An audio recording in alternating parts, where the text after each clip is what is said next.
Thank you, Mr. Chairman and members of the subcommittee, for having me here today. I'm Steve Camarota, Director of Research at the Center for Immigration Studies.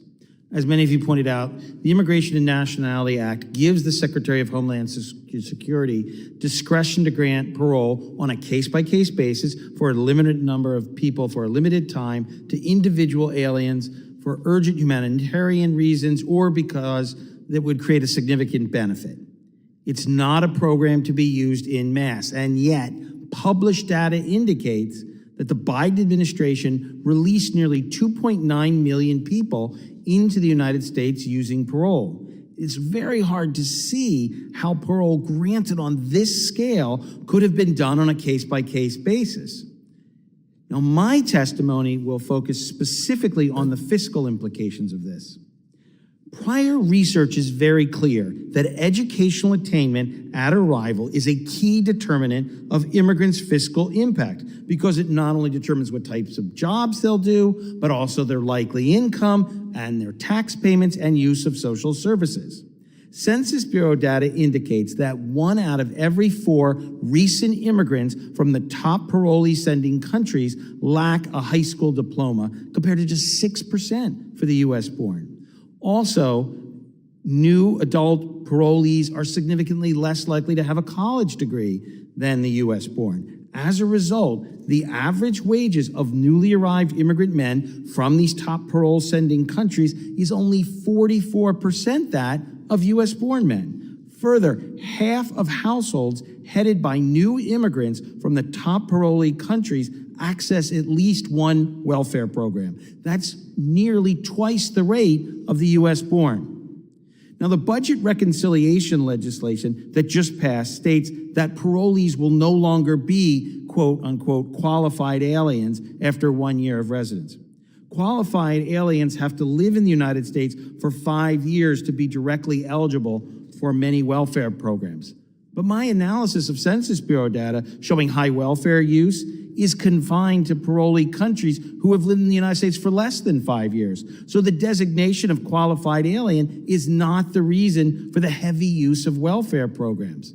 So the removal of that designation isn't going to make much difference. The reason so many parolees use means-tested programs is, first, many are poor and have low income. Second, they can receive benefits on behalf of U.S.-born children. Third, all low-income residents of the United States can access some programs regardless of legal status. And finally, some states give benefits to otherwise ineligible aliens. In addition to traditional welfare, 40% of households headed by recent immigrants, again, from the top parolee-sending countries, are poor enough to receive cash payments from the Earned Income Tax Credit. Parolees have work authorization and Social Security numbers, for the most part, so they can get the EITC. Again, the big, beautiful bill doesn't change any of this. Now, to be sure, immigrants from top parolee-sending countries with work authorization most certainly do pay some taxes.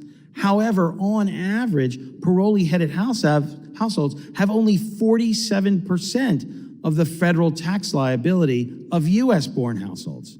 Now, having said this, the low average tax payment or high use of welfare by parolees should not be seen as some kind of moral failing on their part.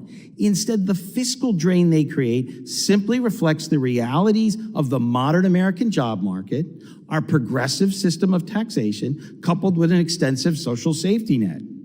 It should also be pointed out that immigrant men from the main parolee-sending countries have relatively high rates of work.